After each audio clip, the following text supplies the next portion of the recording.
नमस्कार दोस्तों, स्वागत है आपका आज के मुख्य समाचार में, जिसमें सबसे पहली और बड़ी खबर में आपको बताएंगे कि क्या फिर पलटी मारेंगे नीतीश। सीएम के करीबी नेता का दावा, भाजपा से गठबंधन टूटना है तय। आरजेडी कांग्रेस के साथ जेडीयू बनाएगी सरकार। जी हां दोस्तों, बेहद बड़ी खबर बिहार से निकल के आ रही है। भाजपा को बड़ा झटका बिहार में लग सकता है। दूसरी बड़ी खबर में जिक्र होगा कि बंगाल के बाद महाराष्ट्र में भाजपा को मिलेगा झटका। नवाब मलिक का बड़ा बयान, कहा कई भाजपा नेता एनसीपी में वापस लौटना चाहते हैं और शरद पवार के संपर्क में हैं। और तीसरी बड़ी खबर में जिक्र उत्तर प्रदेश का, अखिलेश यादव का बड़ा बयान, कहा छोटे कारोबारियों के लिए शोषक और बड़े पूंजी धारकों की पोषक है भारतीय जनता पार्टी। दोस्तों, हर एक खबर की गहराई में आपको ले जाएंगे, लेकिन उससे पहले अगर आपको भी ऐसा लगता है कि यूपी चुनाव में भाजपा को बड़ा नुकसान होने जा रहा है, तो आप अभी इस वीडियो को लाइक कीजिए और इस लाल बटन को दबा के चैनल को फ्री में सब्सक्राइब करके घंटी बजाकर कमेंट में लिखिए जय हिंद। दोस्तों, रुक करते हैं तमाम बड़ी खबरों की तरफ। फिर पलटी मारेंगे नीतीश। सीएम के करीबी नेता का दावा, बीजेपी से गठबंधन टूटना तय। आरजेडी कांग्रेस के साथ जेडीयू बनाएगी सरकार। जी हां दोस्तों, मुख्यमंत्री नीतीश कुमार के करीबी माने जाने वाले जेडीयू नेता ने सनसनीखेज दावा किया है। जेडीयू के नेता का दावा है कि नीतीश कुमार फिर से पलटी मारने वाले हैं। बिहार में जेडीयू का बीजेपी से गठबंधन टूटने वाला है और नीतीश कुमार आरजेडी कांग्रेस के साथ मिलकर सरकार बनाएंगे। जेडीयू के नेता ने दावा किया है कि गठबंधन टूटना फाइनल है। कांग्रेस से बात हो चुकी है। मांझी और मुकेश सहनी भी नीतीश कुमार के साथ रहेंगे। वे दोनों जाएंगे कहां? नीतीश कुमार को लेकर यह दावा कई दफे विधायक रह चुके श्याम बहादुर सिंह ने किया है। रंगीले विधायक के तौर पर चर्चित रहे श्याम बहादुर नीतीश कुमार के बेहद करीबी माने जाते रहे हैं। पिछला विधानसभा चुनाव में बेहद कम वोट से हार गए थे। हालांकि सारण क्षेत्र में वे जेडीयू के सबसे कदावर नेताओं में से माने जाते हैं। जेडीयू नेता श्याम बहादुर सिंह ने कहा कि बीजेपी ने नीतीश कुमार के पीठ में छुरा भौंका है। पिछले विधानसभा चुनाव में बीजेपी ने जानबूझकर जेडीयू के उम्मीदवारों को हरवाया। ये बात खुलकर सामने आ चुकी है। सरकार बनने के बाद भी बीजेपी नीतीश कुमार के खिलाफ साजिश रच रही है, इसलिए अब गठबंधन का टूटना तय है। रुख करते हैं अगली खबर की तरफ। बंगाल के बाद महाराष्ट्र में बीजेपी को मिलेगा झटका। नवाब मलिक का बड़ा दावा, कई बीजेपी नेता एनसीपी में लौटना चाहते हैं, है पवार के संपर्क में। जी हां दोस्तों, पश्चिम बंगाल के बाद महाराष्ट्र में भी बीजेपी को झटका लग सकता है। महाराष्ट्र सरकार में मंत्री नवाब मलिक ने दावा किया है कि भारतीय जनता पार्टी के कई नेता शरद पवार के संपर्क में हैं और वे एनसीपी में शामिल होना चाहते हैं। इनमें से अधिकांश नेता वे हैं जो कई सालों पहले कांग्रेस और एनसीपी छोड़कर भाजपा में शामिल हो गए थे। एबीपी न्यूज को दिए इंटरव्यू में महाराष्ट्र सरकार के मंत्री नवाब मलिक ने कहा है कि मराठवाड़ा के कई बीजेपी विधायक एनसीपी सुप्रीमो शरद पवार के संपर्क में हैं। साथ ही उन्होंने कहा कि जो नेता कई सालों पहले कांग्रेस और एनसीपी छोड़कर भाजपा में शामिल हो गए थे, वे भी शरद पवार के संपर्क में हैं और वापस से एनसीपी में शामिल होना चाहते हैं। नवाब मलिक ने यह भी कहा कि जिस तरह से पश्चिम बंगाल में भाजपा के कुछ नेता वापस से टीएमसी में जा रहे हैं, उसी तरह से महाराष्ट्र में कुछ विधायक भी संपर्क में हैं जो कांग्रेस और एनसीपी को छोड़कर भाजपा में चले गए थे। महाराष्ट्र भाजपा के नेताओं को डर है कि कहीं ऐसे विधायक उन्हें छोड़कर चले न जाएं, इसलिए वे उद्धव ठाकरे के नेतृत्व में चल रही महाविकास आघाड़ी की सरकार के खिलाफ तथ्यहीन बयान देते रहते हैं। इसके अलावा नवाब मलिक ने कहा कि 22 से ज्यादा ऐसे विधायक हमारे संपर्क में हैं जो महाराष्ट्र विधानसभा चुनाव से पहले या उससे भी कई साल पहले कांग्रेस और एनसीपी छोड़कर भाजपा में शामिल हो गए थे। आगे उन्होंने कहा कि भाजपा में शामिल हुए विधायकों को अब यह डर लग रहा है कि जिस तरह का समीकरण महाराष्ट्र में है, उसमें भाजपा अपनी ताकत खड़ा नहीं कर सकती है, इसलिए वे शरद पवार के लगातार संपर्क में हैं।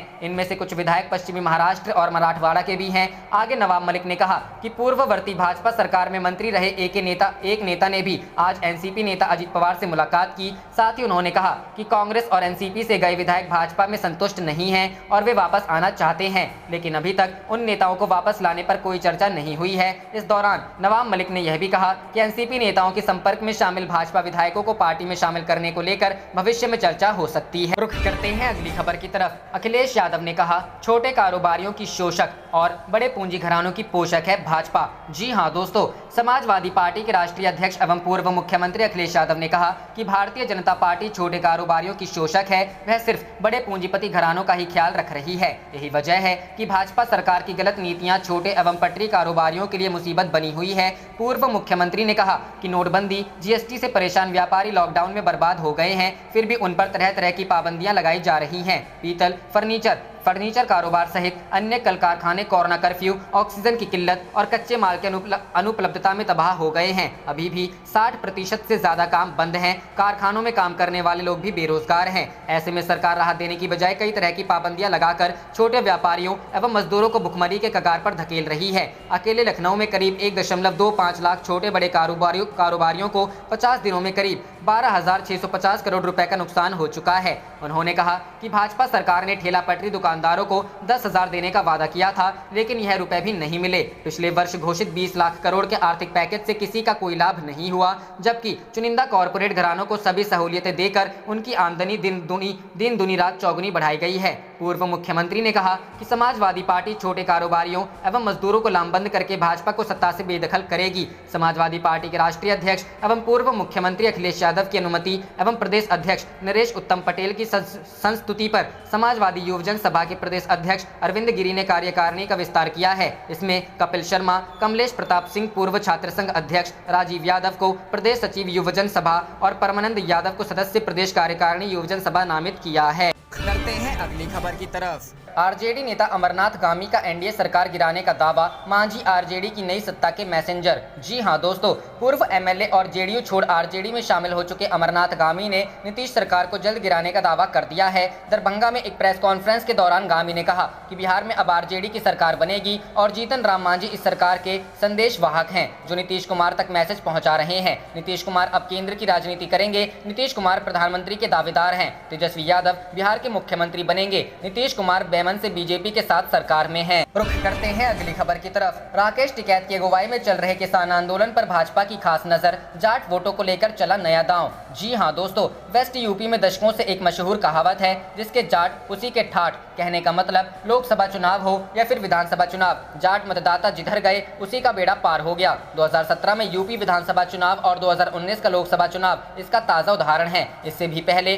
वर्ष 2014 के लोकसभा चुनाव में जाटों ने अपना जनादेश कुछ इस तरह दिया कि पश्चिमी उत्तर प्रदेश की सभी लोकसभा सीटें भारतीय जनता पार्टी के खाते में आ गई। यह सिलसिला 2019 के लोकसभा चुनाव में भी जारी रहा। यहां पर भाजपा की एक तरफा जीत रही। सपा, बसपा और रालोद का मजबूत गठबंधन भी पिट गया। वैसे तो पूरे उत्तर प्रदेश में जाटों की आबादी 6 से 8% के आसपास है, लेकिन पश्चिमी यूपी में जाट 17% से ज्यादा है। रुख करते हैं अगली खबर की तरफ। बीजेपी का समर्थन करके किया अपराध, माइक पर सार्वजनिक रूप से मांग रहे क्षमा। जी हां दोस्तों, पश्चिम बंगाल के हुगली जिले में सक्रिय भाजपा समर्थक खुलेआम कैमरे के सामने तृणमूल नेताओं के समक्ष हाथ में माइक्रोफोन लेकर माफी मांगते हुए नजर आ रहे हैं। इसके साथ साथ सार्वजनिक तौर पर सक्रिय भाजपा समर्थक यह संकल्प ले रहे हैं कि विधानसभा चुनाव में भाजपा का सक्रिय रूप से समर्थन करने में उनसे जो भूल हुई है उसे वह सुधार करेंगे और आने वाले दिन में तृणमूल कांग्रेस के साथ रहेंगे। धनियाखाली के बेलमुरी अंचल में बप्पा कर ने सार्वजनिक तौर पर कैमरे पर माफी मांगने के बाद लिखित तौर पर भी तृणमूल नेताओं को अपना माफीनामा सौंपा। तब जाकर कहीं उनकी बंद दुकान को दोबारा से खोलने की अनुमति मिली।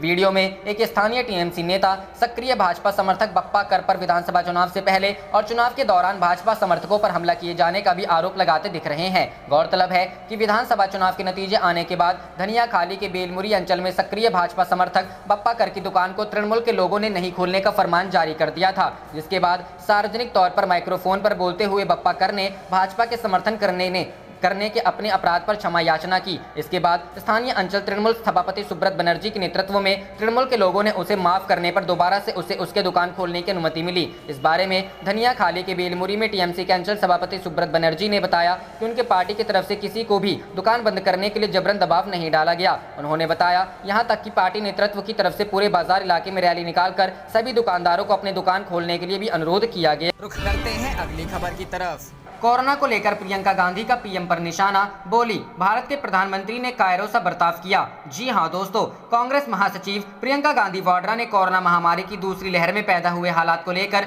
शनिवार को प्रधानमंत्री नरेंद्र मोदी पर निशाना साधा। प्रियंका गांधी ने प्रधानमंत्री पर कायरों सा बर्ताव करने का आरोप लगाया। प्रियंका ने कहा कि प्रधानमंत्री के लिए भारतीय नागरिक नहीं बल्कि राजनीति प्राथमिकता है और उन्हें सिर्फ अपने प्रचार की चिंता रहती है। सरकार से सवाल करने की अपनी श्रृंखला जिम्मेदार कौन के तहत प्रियंका ने शुक्रवार को ट्वीट किया भारत के प्रधानमंत्री ने कायरों से बर्ताव किया। उन्होंने 139 करोड़ लोगों को मझादार में छोड़ देश का भरोसा तोड़ दिया। हिंदुस्तानियों की जिंदगी से ज्यादा उनके लिए राजनीति मायने रखती है, सच्चाई से ज्यादा उनका सरोकार प्रोपेगेंडा है। अब वक्त आ गया है कि हम पूछें। प्रियंका ने दावा किया कि प्रधानमंत्री की व्यापक क्षमता को लेकर जो मिथ्या फैलाई गई वो बेनकाब हो गई। कांग्रेस नेता ने आरोप लगाया, प्रधानमंत्री के लिए भारतीय पहले नहीं आते, राजनीति पहले आती है। सच की उन्हें कोई परवाह नहीं है, वह सिर्फ प्रचार की परवाह करते हैं।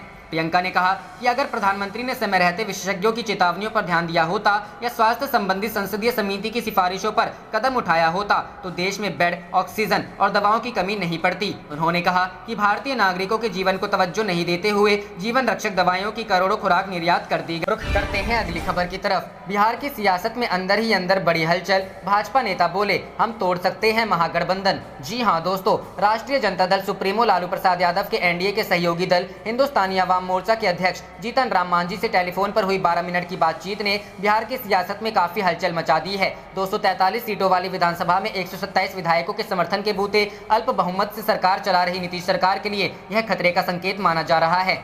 आप देख रहे थे आपका अपना चैनल जय हिंद जय भारत।